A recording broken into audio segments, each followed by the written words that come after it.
Queridos amigos, sejam bem-vindos ao canal Videira Espírita. Meu nome é Cristina Brito e este é o programa Projeto 15 Minutos, o Evangelho segundo o Espiritismo. Aqui estudamos diariamente a terceira obra básica da doutrina espírita, codificada por Allan Kardec, o Evangelho segundo o Espiritismo. Estamos atualmente no capítulo 27, Pedi e obtereis. Estamos estudando sobre a prece. Estamos no subitem que trata das preces inteligíveis. Ora, se a prece é uma ligação através do pensamento, é preciso que a prece seja inteligível ao pensamento. Não adianta orarmos em línguas que não conhecemos, não é? Sejam línguas quais forem.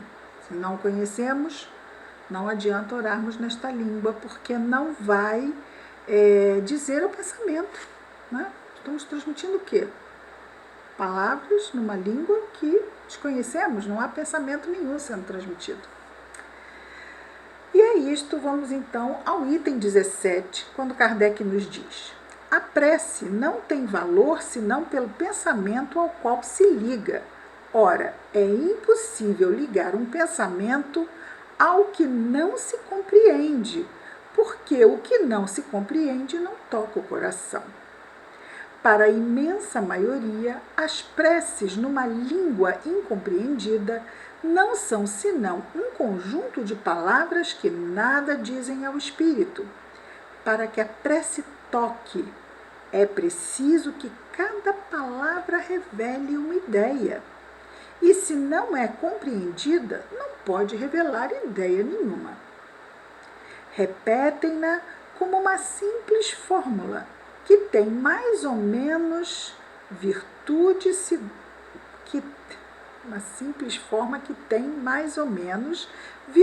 segundo o número de vezes que é repetida.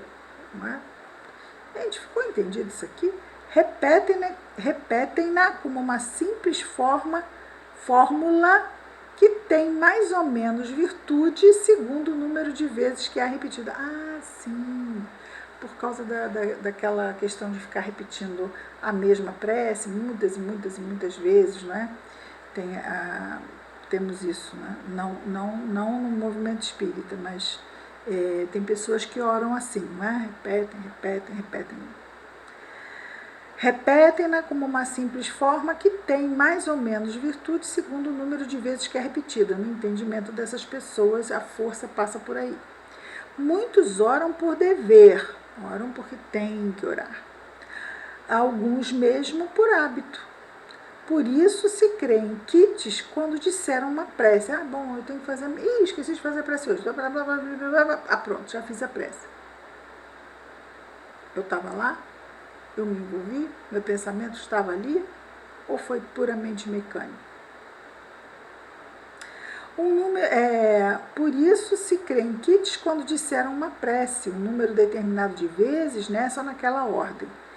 Deus lê no fundo dos corações, vê o pensamento e a sinceridade, e é rebaixá-lo, crê-lo, mais sensível à forma do que ao fundo. Né? Deus não vai se ligar à forma, ele vai se ligar à essência. Até já contamos aqui a história do Zé, né? Oi, Jesus, eu sou o Zé. Está um programa ali que já passamos aqui desse capítulo mesmo. Muito bem, aí agora vamos passar para o subitem que fala sobre da prece pelos mortos e pelos espíritos sofredores. Item 18. Kardec nos diz: a prece é reclamada pelos espíritos sofredores. Ela lhes é útil porque, vendo que pensam neles, sentem-se menos abandonados, menos infelizes. Mas a prece tem sobre eles uma ação mais direta. Reergue-lhes a coragem, excita-lhes o desejo de se elevarem pelo arrependimento e pela reparação, e pode desviá-los do pensamento do mal. Olha quanta coisa pode uma prece em benefício de um sofredor. É nesse sentido que a prece pode não só aliviar, mas abreviar seus sofrimentos. Estamos lembrando aqui do livro Memórias de um Suicida, do espírito Camilo Castelo Branco, pela mediunidade de Ivone do Amaral Pereira. Lá nós temos os suicidas que vão, depois de saírem do Vale dos Suicidas, vão para o Hospital da Colônia. O Vale também é um departamento da Colônia, não é? Assim como o hospital também. E quando eles estão na enfermaria, eles podem assistir quem ora por eles. Mas, ao tempo deste livro, né, que foi recebido por volta de 1926, sendo que se passa entre 1890 e 1913, sendo que mais adiante até quando da reencarnação do personagem principal. Bom, o fato é que está lá de que a prece é o único alívio para um espírito suicida. A prece é o único bálsamo que realmente pode aliviar a dor de um suicida. E naquela época havia uma certa tabu para se orar pelos suicidas. O suicida era alguma coisa execrável, né? E ainda para muitas pessoas é uma infelicidade, sem sombra de dúvida. É um erro terrível que o espírito comete ao imaginar que pode tirar a própria vida, simplesmente se complicando diante da própria consciência. Sim, é um erro, é uma infelicidade, mas exatamente pelo grau de sofrimento que eles acabam, os suicidas, atraindo para si mesmos devido à escolha infeliz do suicídio, é que esses irmãos precisam de prece. E está lá que raramente eles recebiam preces. Então, a prece é muito importante para os sofredores em geral, para os espíritos suicidas em particular. Jesus diz que oremos uns pelos outros. Tamanha a importância que aqui está dito.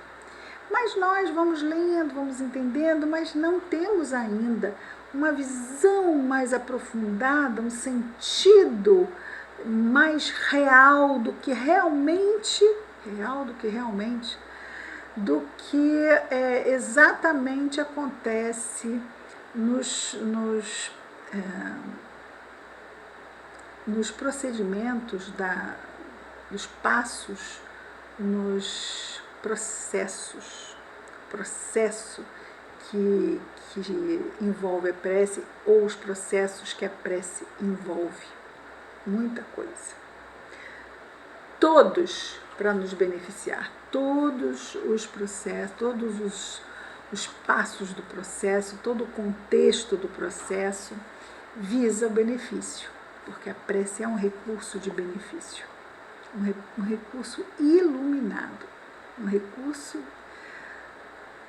abençoadíssimo. Não tem, todas as palavras são pequenas para descrever o que é. Então aqui ele fala sobre as preces para os sofredores. Então ele diz que não apenas alivia, mas pode abreviar os sofrimentos.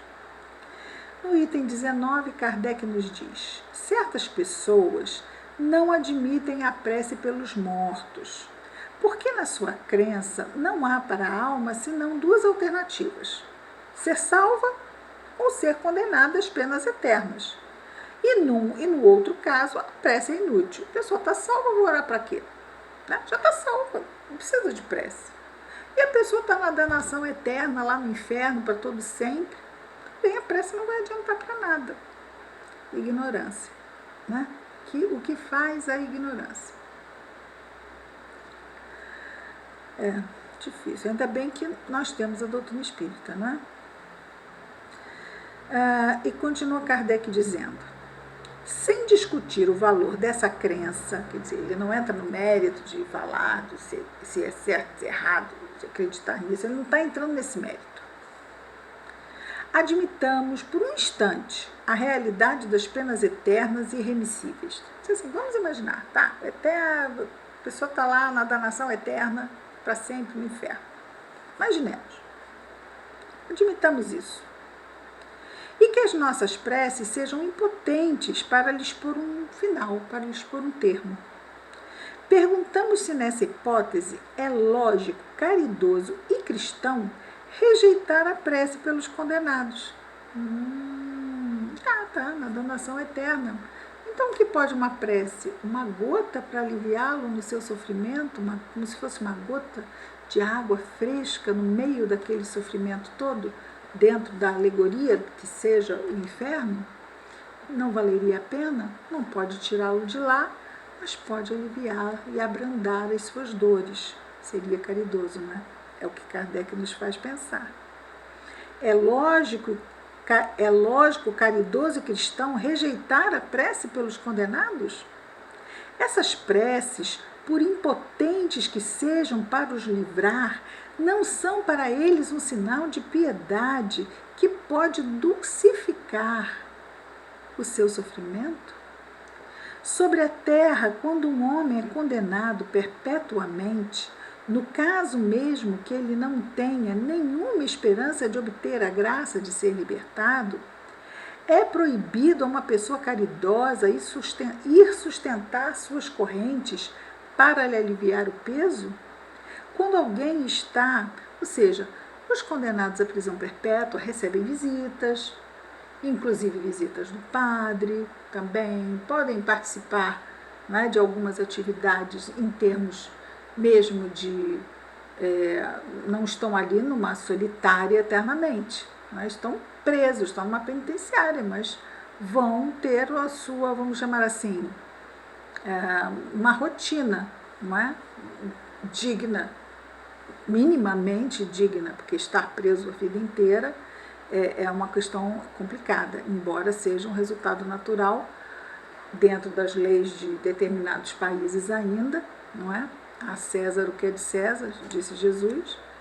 Então, se nós não queremos as penas, não devemos fazer escolhas que levem a que fiquemos vulneráveis a elas, não é? Essa é a verdade. Bom, mas não é proibido. Na terra, a um preso, mesmo que esteja em condenação de prisão perpétua, receber visitas, receber a caridade dos próprios familiares.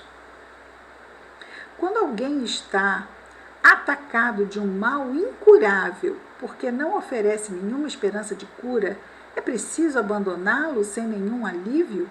Antigamente existiam o Vale dos Leprosos. Os leprosos, os rancenianos, tinham seus nomes riscados do livro da vida, eram considerados mortos, eram abandonados em vales imundos, chamados de Vale dos Leprosos. A sociedade não queria mais saber deles, estavam mortos, não havia mais o que fazer. Hoje não é mais assim, não é? Quanta coisa mudou, como o nosso coração melhorou, não é mesmo? Como há mais humanidade em nós e entre nós, com a graça de Deus.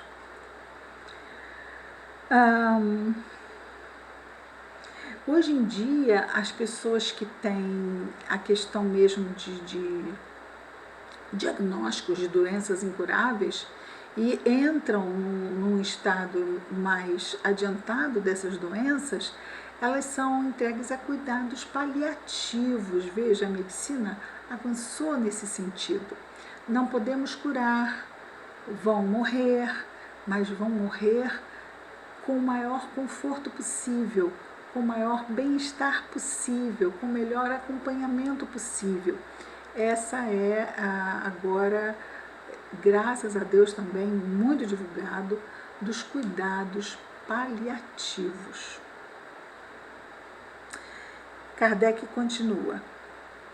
Imaginai que entre os condenados pode-se encontrar uma pessoa que vos foi cara, né, que vos foi querida, um amigo talvez, um pai, uma mãe ou um filho, e porque, segundo vós, não poderá esperar sua graça esperar sua graça, lhes recusaríeis um copo d'água para estancar-lhe a sede? Quer dizer, nós faríamos isso com um ente querido nosso? Um bálsamo para secar-lhes as feridas? Não faríeis por ele o que faríeis por um prisioneiro? Não lhes daríeis um testemunho de amor, uma consolação? Não. Não fazer isso, não seria cristão. Não darmos uma consolação, não darmos uma ajuda caridosa, não seria cristão. Uma crença que resseca o coração não pode se aliar com a de um Deus que coloca em primeiro lugar, entre os deveres, o amor ao próximo. Então, mas está lá, não posso fazer nada por ele, deixa para lá. Não. O amor ao próximo é amar a Deus sobre todas as coisas e ao próximo como a si mesmo. Essa é a máxima. Aí está toda a lei e os profetas, disse Jesus. Sendo assim, é o que nos cabe ter em foco, independente de qualquer coisa. Eu não vou lá visitar. Não quer dizer que nós não possamos orar.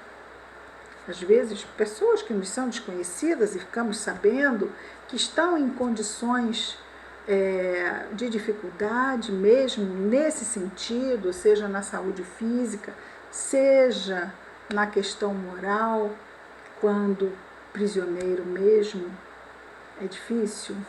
É difícil. A saúde física, ela é uma libertação, mas aquele que se envolve no crime, esse é o verdadeiro aprisionamento. Quanto tempo aquele espírito ficará envolvido nas repercussões de um passo criminoso? É realmente digno da nossa piedade.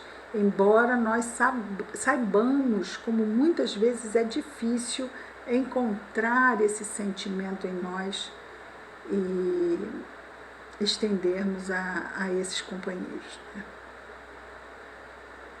E já passamos 2 minutos e meio. Muito bem, amanhã continuaremos aqui o nosso item 19